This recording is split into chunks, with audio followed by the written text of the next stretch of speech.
Hey friends, I am Dr. Geeta Rani Bindal from Dayanand College, Hisar, and I am going to analyze a poem by Robert Frost, Stopping by Woods on a Snowy Evening.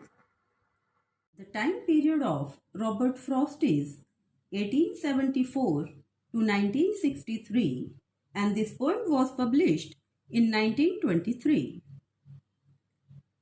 Robert Frost won Pulitzer Prize 4 times in 1924, 31, 37, and 43.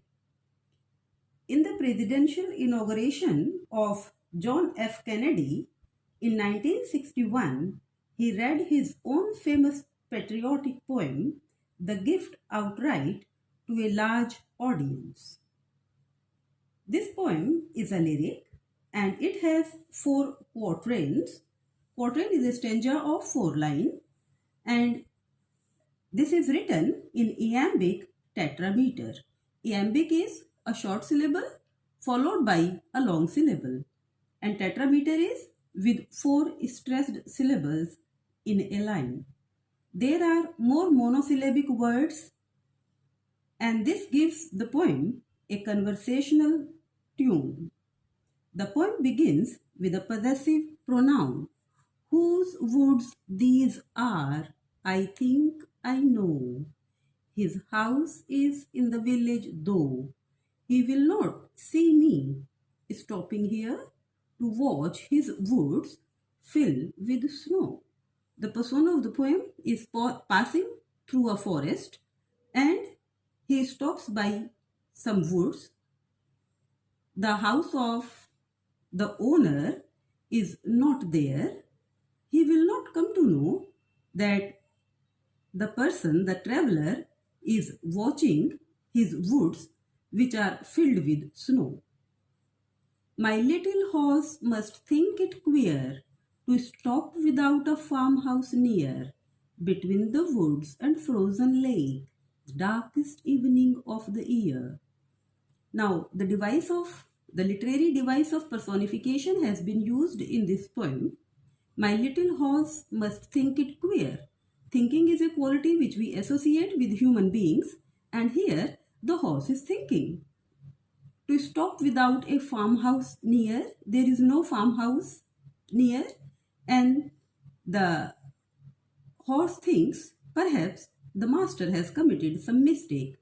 Between the woods and frozen lake, the darkest evening of the year, again there is a very calm and mystic silence in the woods. The lake is also frozen.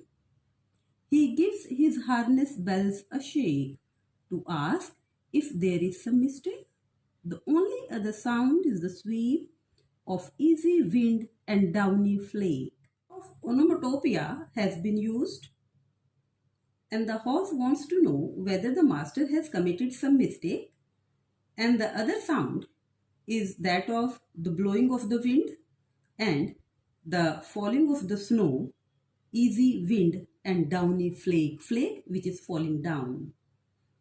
The woods are lovely, dark and deep, but I have promises to keep, and miles to go before I sleep, and miles to go before I sleep. The woods are very lovely, they are very dark and deep, but the traveler has so many works to do before he comes to his final sleep, before he comes to rest. And he has to go a long distance before his final sleep. This last stanza of the poem was personal favorite of Pandit Jawaharlal Nehru, our first Prime Minister. Now, the literary devices which are used are personification, as I told you. Imagery is also used to make use of 5 senses of see, hear, smell, taste, and feel. They help us to see the woods as a source of solace and comfort to a lonely traveler.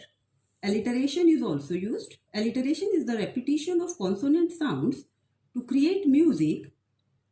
Watch his woods, sounds of the sweep, his house, etc.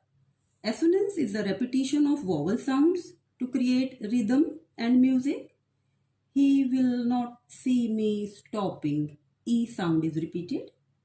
And euphony refers to pleasing sounds in ears.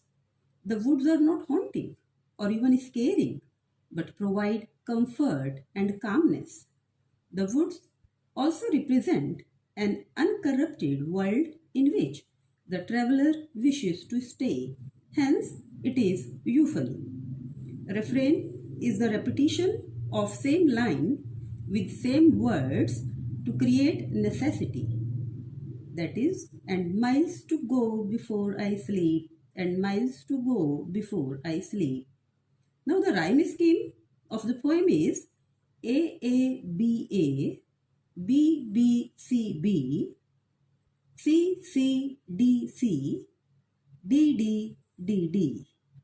That is, a very irregular rhyme scheme has been used of the four quatrains, and there is inverted syntax. I think, I know.